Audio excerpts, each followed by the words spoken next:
জঙ্গলে যখন রানী এখনো রাজাকে খুঁজে পায়নি, কিন্তু সে একটা ফোন কল আসলো। সে ভাবলো এটা রাজাই ফোন দিয়েছে, কিন্তু কেউ কথা বলছে না। তখনই দুটা হাত বের হয়ে এসে রানীকে নিয়ে গেল। রানী অজ্ঞান অবস্থায় ছিল। তারপর সে যেভাবেই হোক বাইরে যাওয়ার জন্য ভাবছিল, কিন্তু সামনে একটা বিপদ। সে কি করবে? সে লোহার অ্যাঙ্গেল দিয়ে লাফ দিয়ে উপায় চলে গেল। তারপরে সে ভাবলো এই দরজাটাকে কি করতে হবে, কোপ দিতে হবে নাকি। সে কোনো কিছু না বুঝে কুড়াল বের করে কোপানো শুরু করে দিল।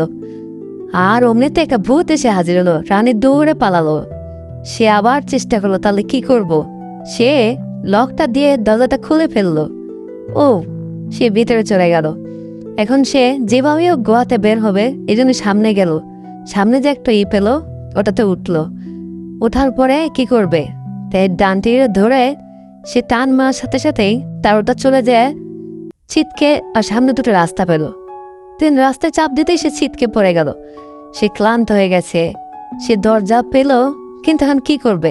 বোম ফাটাবে নাই পাথরটা কুপিয়ে ভাঙবে? সে কোনো কিছু না ভেবে কোপ দিল, কিন্তু পাথরটা ভেঙে গেল।